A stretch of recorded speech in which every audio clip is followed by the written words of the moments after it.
Hey everyone, and welcome back to FSi DFS. I'm McKinley412, and today we're going to be looking at this, main slate slash early slate on DraftKings. It is a 7-game slate. However, I'm expecting some postponements. You can kind of see I kind of already crossed off some of the games to kind of talk about. This Cleveland-Cincinnati game, it's 80 to 100% chance of rain from like a couple hours before first pitch all the way until the evening time. So if they want to wait and do like a 6-hour rain delay, I guess they could fit it in tomorrow technically, but I don't really see that happening, so I'm not going to talk about it. Same thing with Boston at Detroit. Detroit is arguably even worse. They're up to like 100% chance of rain all the way throughout the day, but again, kind of ends at 6. So if they do want to have like a 6-hour rain delay or push the game back into the nighttime, maybe. And then Kansas City, St. Louis, same exact thing. So I'm kind of almost expecting 3 postponements. Recording this the night before. So please, pay attention to it. Maybe there is a break in the rain or it doesn't rain as expected. But for the moment, I'm not really going to talk about those 3 games just because I just don't see them happening at all. And this Chicago-Pittsburgh game, it's got a little bit of rain in the forecast. So keep in mind on that one. I think it's going to play. We'll talk about it, but just pay attention to that one. So just that 7-game slate quickly went down to like a 4-game slate. So we'll just kind of go through each of the pitchers. It's a small enough slate we can do that. Then I'll go game by game, kind of talking about each of the teams, how I view them, and maybe some of the individual plays that go along with it. So we got quite a few studs going on the slate here, which is fantastic. Nothing like the past 2 days that was just awful. But Max Scherzer, we see some guys going back for their second start so far this season. Scherzer, he had a solid spring training. He did have that injury that kind of delayed his opening day into the second day. So it wasn't too serious. You can kind of see he still went 80 pitches in his last start. He did very well in it. He's got a tougher matchup going up against Philadelphia compared to Washington. Philadelphia, their team, they're just kind of filled with home run threats. And that's kind of one crux against Scherzer is that he allows home runs. That's kind of been his thing all throughout his career. But still, I think he's a fine play at 10.1K. I'm not sure I'm going to be paying up this much for him, just because there are a bunch of other really good pitchers on the slate. I mean, I guess only 2 others. You can probably identify them pretty quickly, but they do come at a little bit more of a discount. Aaron Nola, he also had a great spring training, and he continued it right into his next start. It was against Oakland, so a little not too much threat there, but still, he racked up 7 strikeouts and got 20 DraftKings points. 9.7K, you want a little bit more than 20 DraftKings points. I try to get that like 2.5 times salary. So if they're 10,000, I hope to get at least 25 DraftKings points out of them. If they're 5,000, I'm just hoping for like 12.5. So anything that's 2.5 more, that's really kind of the value that I'm kind of hoping for. So at 9.7, can he get me a low 20 score? Absolutely. Going up against the Mets, it is a tough matchup with their offense, but he seems to be in good form. If he can just kind of eliminate those home runs, he'll be doing just fine. So I don't mind Nola at 9.7K. This New York Mets Philadelphia game is pretty much a pick 'em at this point. So I think the over under is like 8.5. Pretty much a pick 'em. It's like, who do you like more? If you like the Mets more, obviously gravitate towards Scherzer. If you like the Philly more, gravitate towards Nola. But you'll want at least one of these guys in your lineup. Max Reid, going for Atlanta, going up against Washington. He's also in his second start around. His start against Cincinnati was kind of interesting. Game logs, it looks horrendous. But it was kind of like death by 1,000 paper cuts. Every single hit that he allowed was a single. And they just kept piling on and on and on. Till eventually, they came home and he was out of the game. So it was kind of a bummer. But still, at 9.5K at this salary, I would just go up to Nola or find 600 to go up to Scherzer.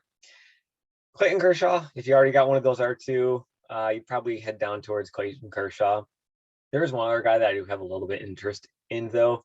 But Kershaw, he is still getting his first start of the season.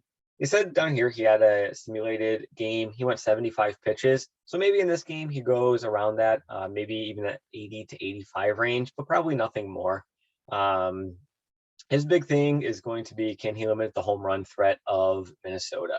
Minnesota, they have kind of struggled a little bit to start the season off. They had that one game where they scored 10 runs, but other than that, I think they've only been they've been 4 below runs in the other 3 games. So we know his talent, we know his ability. It's going to be super cold in Minnesota. I think I saw it was like 39 degrees. So that definitely is something that could be a factor in this game. But Kershaw, a fine play. We know what he can do. 9.2K. Don't mind that salary for him at all.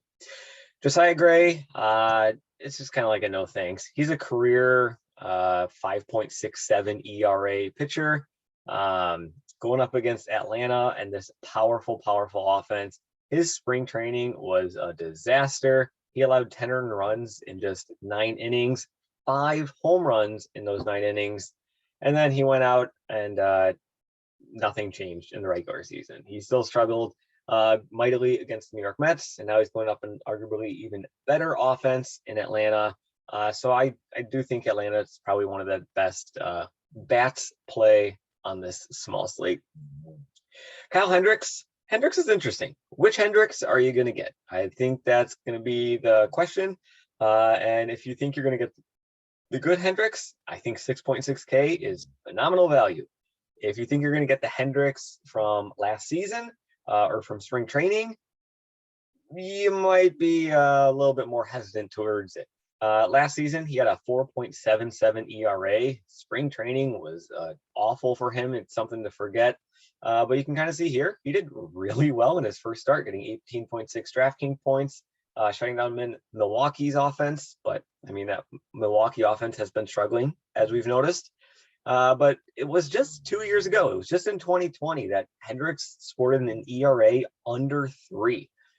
So the talent is definitely there. We've seen it through the years, however long that he's been around. It seems like a long time. But he's not going to wow you.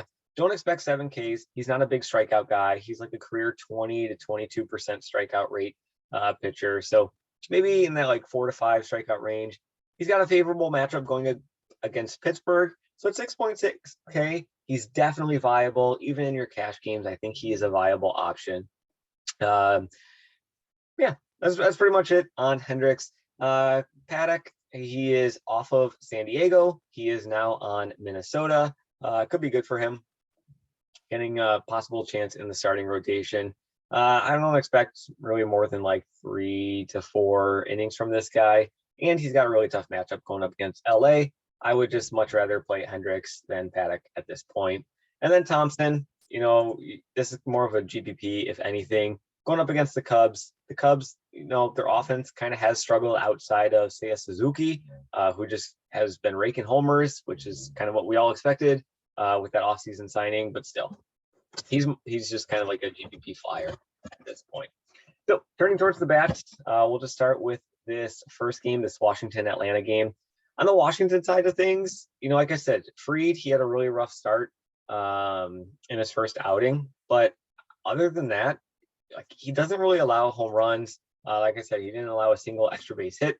But even looking back to previous seasons for him, he just doesn't really allow the long ball at all. So it's tough to really, be a GPP darling when the pitcher that you're facing just isn't allowing home runs and you're just kind of stringing singles together. It's just not really great. So I don't have too much interest in Washington at all. On the flip side of that, Atlanta, I already kind of hinted I have a strong liking of Atlanta's offense on this slate. So they're probably going to be super popular. I haven't checked, I haven't really looked too deep into it, but I would assume that Atlanta is probably one of the chalkier plays on this slate, especially their righties. Gray, he allowed a 252 average to right-handed batters last season, a 222 against lefties. So I guess it's not too much of a difference, but I would still kind of target in those those right-handed Atlanta bats. So guys like Riley, guys like Albies, I think those are probably going to be the two most popular guys. Darno, I think he might be my favorite catcher on this slate. Just kind of looking through the other catchers on the list, I think Darno might be my favorite. And then Adam Duvall, Ozuna. He'd probably be the fourth guy that I kind of put in. I'd probably start with these four. Duvall had a nice spring, hasn't really translated over. So I kind of would start with these four if I was going to go with an Atlanta stack. I don't think Cincinnati Cleveland is going to be playing. So let's go to the Chicago-Pittsburgh game. The Chicago side, Seiya Suzuki, kind of already talked about him. I think he's up to 3 home runs. He had a double home run on, what day is it? Tuesday. So he definitely helped us out. But Seiya Suzuki for sure. If you're looking for some value plays, Ian Happ, check to see where he's batting in the lineup. He got hit down in the 8th spot on Tuesday, but he was batting cleanup. So it is projected that he could possibly be going back into that cleanup spot. And then Horner. Horner's got some great numbers against right-handed pitching. So at 3K, I don't mind him at all. He's had a pretty decent start to the season. The one thing against him is that he bats way down deep in the order. So we had a nice little mini stack of Happ and Horner and Suzuki today, so Tuesday, and it fared pretty well. So I was happy with it, but again, Cubs are the Cubs. On the other side, Pittsburgh, this is really, how do you view Hendricks? Okay, if you think you're gonna get the Hendricks that showed up on in his first start of the regular season, or the Hendricks from 2020 that had a sub-3 ERA, you probably don't want much of Pittsburgh. But if you think you're going to get the Hendricks that had an ERA close to 5 last season, and his spring training was definitely one to forget, Pittsburgh could definitely be a GPP team that you would want to be targeting, just given how much people are going to be gravitating towards Atlanta and how much people are going to be gravitating towards, the Dodgers. Pittsburgh could fly a little bit under the radar here. Sissoko and Vogelbach, those are your 2 left-handed bats that you'd be paying attention to in this lineup. Possibly a 1-4 in the batting order. Brian Hayes is just fun as a baseball player. He's got that stolen base upside for you to go along with the contact, and just a great spot in the lineup. So I don't mind Brian Hayes at 3.4K. And you can kind of see they're pretty cheap. They're very affordable. If you do want to go here, let me take out Riley. Let me throw in Brian Hayes. Super. But yeah, you can kind of see Pittsburgh is super affordable. So if you do want to go in, let's go back to the pitchers. So like I said, you're probably going to want to choose one of Scherzer or Nola, either one. We'll throw Scherzer just because he is more expensive, just to kind of see where we are salary-wise. Throw in a guy like Kershaw. And, with a mini Atlanta stack, and then Brian Hayes, you're looking at 3.5K remaining for the rest of your spots. Totally possible. So I don't think salary is going to be too much of an issue here for us as we go in building, but yeah. So next game, the Mets versus Philadelphia. Scherzer versus Nola. Obviously you're going to be kind of paying attention to which one you're choosing for your cash games or which one is in your lineup. The Philadelphia side, they're just stupidly expensive. Bryce Harper at 6K, Castellanos, he does hit right-handers pretty well at 5K. Schwarber, he's a lefty, 4.9, Real Muto 5.7. So these guys are pretty darn expensive, and they haven't done too much to start off the season, especially Bryce Harper. He hasn't been paying off his price tag at all. I just saw Alec Bohm here, and I just thought back to how he said he hates living here or hates playing here in Philadelphia as he walked off the field after committing 3 errors and getting booed. But yeah, that's not relevant to this. But yeah, so Philadelphia, I think they're just crazy expensive. They're probably going to go super low owned. 1, because they're going up against Scherzer. 2, they're just so expensive. It's really tough to fit in Philadelphia with really anybody else. If you were going to do a Philly stack, you'd have to pair them with a team like Washington or a team like Pittsburgh, who has all that value, or Chicago Cubs if you want to go with that Horner and Happ kind of stack. And the other side, New York Mets going up against Nola. Nola, like I said, I think he is a fine pitcher for this spot. Brandon Nemo, 3.7, fine value. Kanha, he's been raking. That's kind of near the bottom of the order. But just kind of check the batting order of these guys. But I guess they are much more affordable than these Phillies bets. I mean, you can see outside of Pete Alonso, there's only one guy above 4.7. Go to Philly, see what they look like. Yeah, you got 6K, 5K, 5. You got 1, 2, 3, 4, 5 guys more expensive. So New York Mets definitely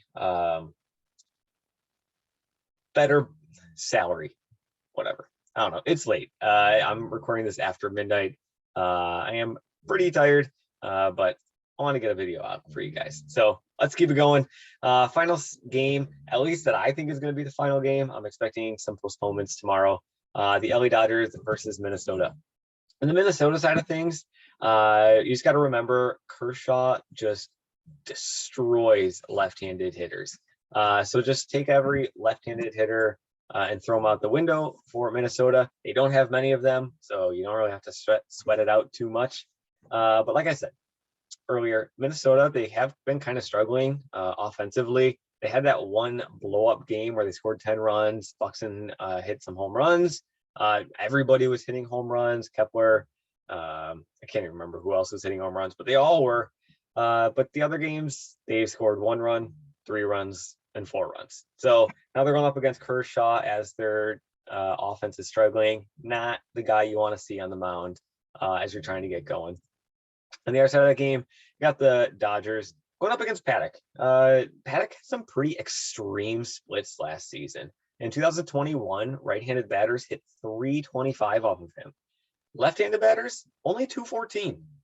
So obviously we want to be swinging a little bit more towards that right-handed bat of the Dodgers. So that's going to be guys like Turner, Trey Turner, Mookie Betts, Will Smith, I guess also Justin Turner, Chris Taylor. If he is in the lineup, definitely could have some interest in him just because, he is hitting very well to start off the season here. So again, I mean, I don't think salary is really going to be much of an issue at all. You can kind of see I put in a Scherzer, I put in a Kershaw, and I mean, I got a mini Atlanta stack, and I'm still able to work with quite a bit of salary. So I don't think we're going to have too much trouble with that today. And yeah, so that kind of covers things. I'm expecting some rainouts. Maybe they don't happen. If they don't happen, Wainwright, he's a fine play at just 8.7K. Eovaldi, solid spring, solid opener for him as well. McKenzie, he's like a boom or bust kind of guy. He was all last season. He's a GPP darling. He's either gonna score you 38 points pitching, or he's gonna allow the stack against him to score 38 runs. So he's like a total boomer bust kind of guy. But yeah, that pretty much covers everything. So again, I'm just kind of rambling at this point, so we'll just kind of wrap it up there. Thank you as always for watching. Good luck in your contests as always, and we will see you in the next video.